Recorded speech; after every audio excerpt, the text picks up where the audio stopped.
everyone, hope you're well. Today on Awesome Solo of the Day and How to Play It, we're going to have a look at Tabor, King's X, and the short but killer main solo to It's Love. One of my absolute favorite classic rock tracks of the 90s, but sadly it's a track that's not very widely known or talked about very much these days.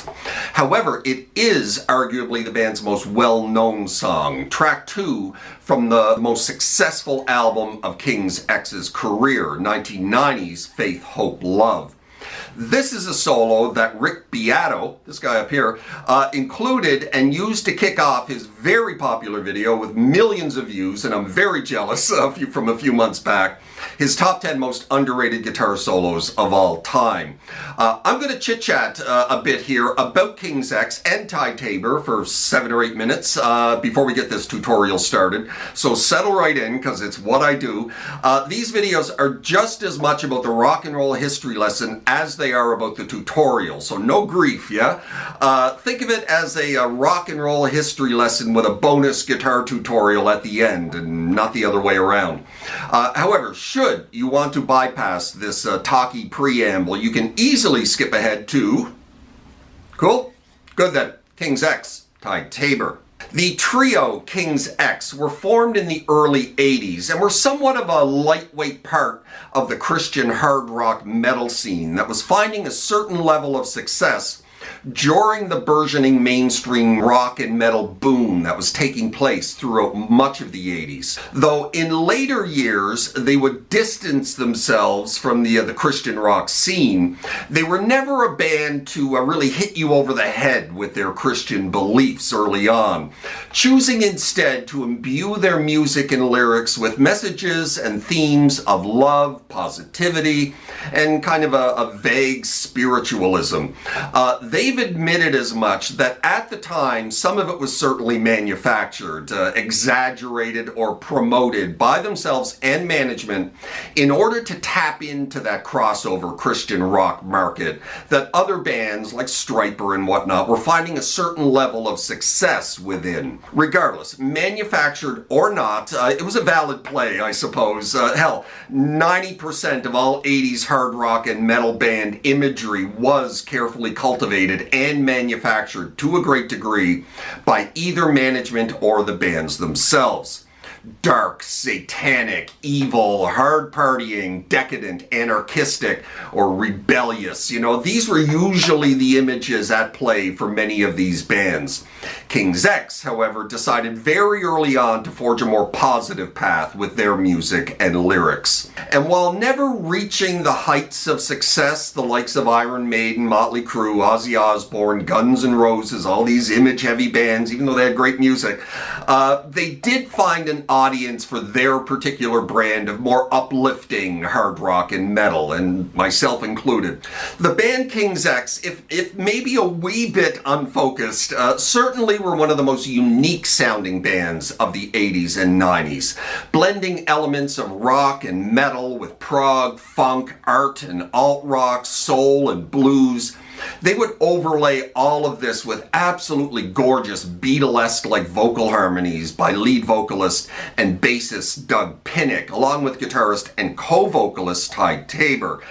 Numerous bands throughout the late 80s and into the 90s credit King's X as a major inspiration and a huge influence on their own particular music, usually from bands within the growing grunge scene in Seattle and elsewhere. Soundgarden, Alice in Chains, and Pearl Jam are just a few of the bands that cite King's X as a major influence. Pearl Jam bassist Jeff Ament would go so far as to say that he considers King's X to have been the very first grunge band, and a band that played a major role in influencing and shaping Pearl Jam's very own sound, as well as, like I said, the whole grunge scene that would play out throughout much of the early 90s. All of this, despite the fact that King's X never really fit into this grunge mold and never really attained the kind of worldwide success these aforementioned bands would go on to enjoy.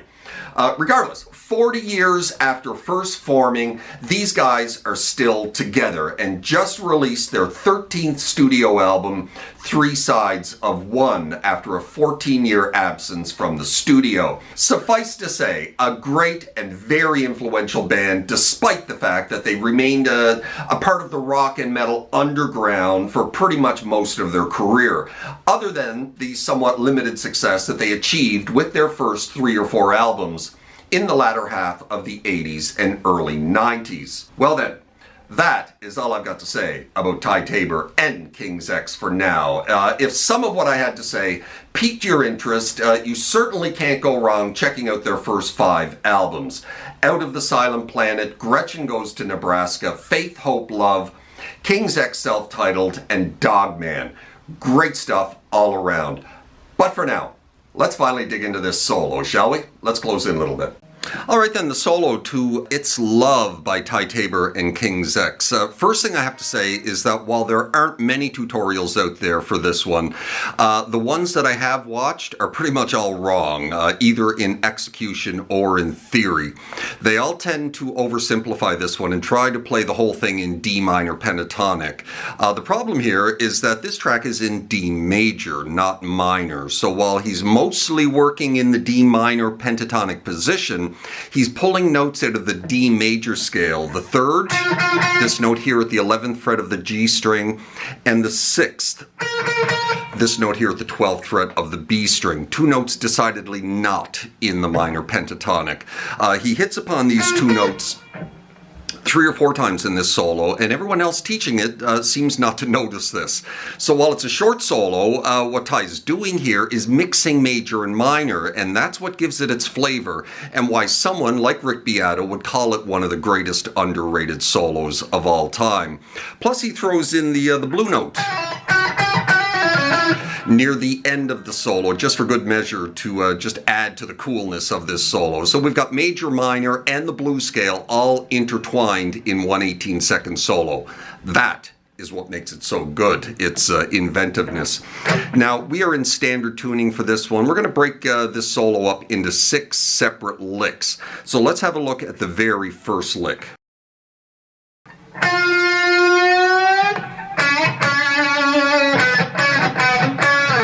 That's the first lick. So we're starting on one of those major scale notes, the 11th fret of the G string, and we're going to take that and we're going to raise it a step and a half, nice and slow,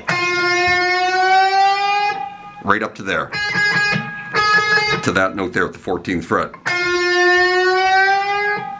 Now we're going to quickly jump back here to the 7th fret, little bend, full step bend release. Release it back to the natural note, and then you're going to go 5, 7, 5, 7, and slide out of it. Now between each of those notes you're going to have a little mute, kind of like that, but faster, right? So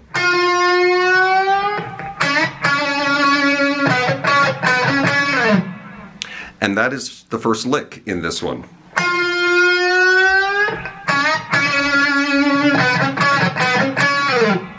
Let's move on to lick 2.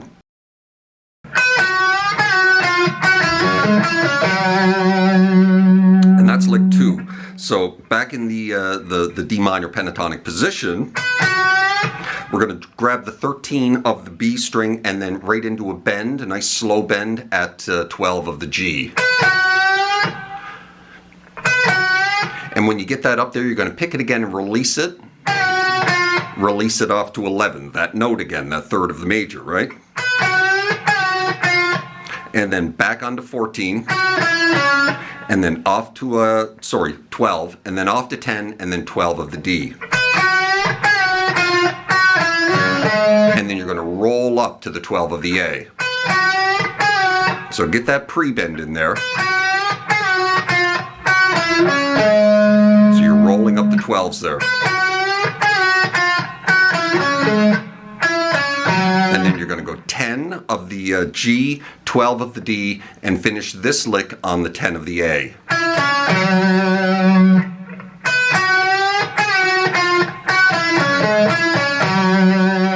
So that's the second lick.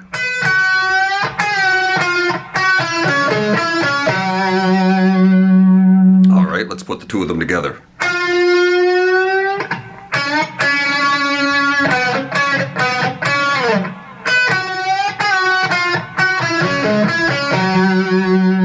Lots of string skipping going on in this one as well. Now, lick 3. Short one. 8 to 10 back to 8 of the A. Then you're going to jump back on the 10, slide it into 12. String skip down to the 10 of the G, and then on to the 12 of the D for a double hit.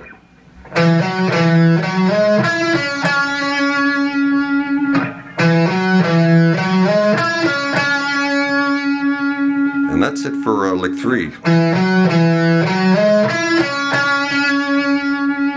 Now, into lick 4.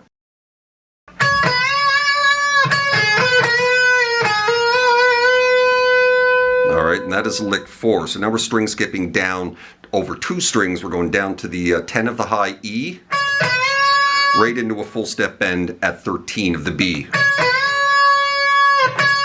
And then you're going to go back to the 10 of the high E, roll it up to 10 of the B string. And then on to 13 of the B. And that note, you know, that first bend, give it lots of vibrato. And then back onto 13 when you're coming off that 10. And now you're going to drop onto, and there's the 6th, the note I was talking about as well, at the 12th fret of the B. And you're going to drop onto that and raise it a half step. Now you're going to release that bend back off to 10 and jump right back onto that 12 again.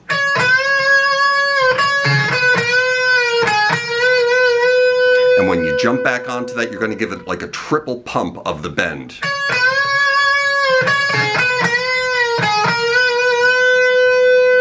And that is it for lick 4.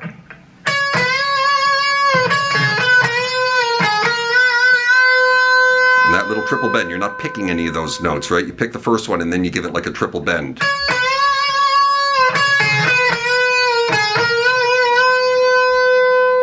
And now we're into the 5th lick of this solo.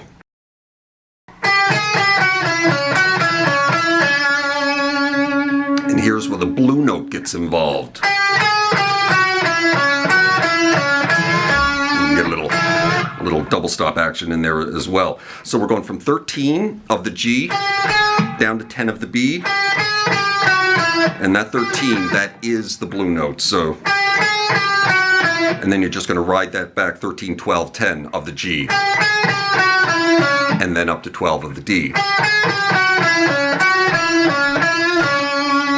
And then, you know, now we're just playing on the 10s and 12s.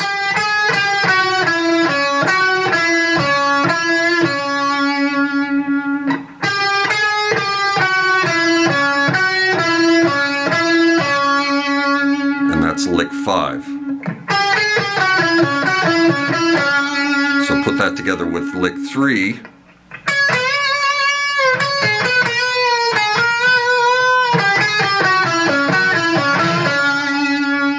And near the end there, you know, instead of just going to the 10 and right back to the 12, you can always grab a double stop there, right? So.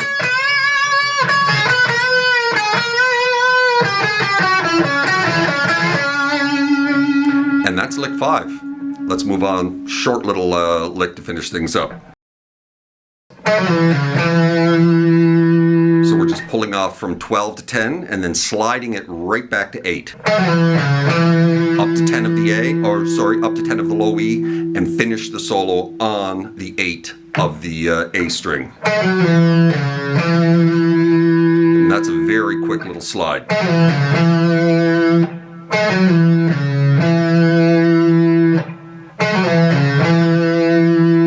So putting that with the last 3 licks.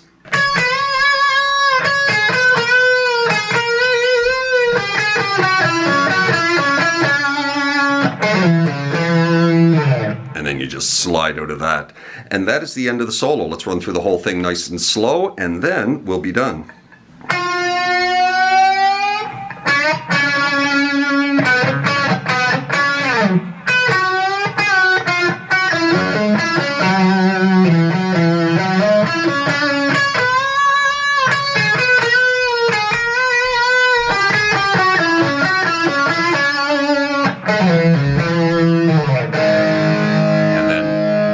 goes to A. And that's it, my friends. That is how you play It's Love, the solo from Ty Tabor and King's X. I certainly hope that helped you out where you're looking to learn this solo. Please drop me a subscribe. Hit that like button if you like this video. And, hit the little notification bell so you know when I upload something new. That would be awfully nice. And I hope you're well out there in your little guitar corner of the world, wherever that may find you. And take care of yourselves, those around you. And we will see you next time. Cheers.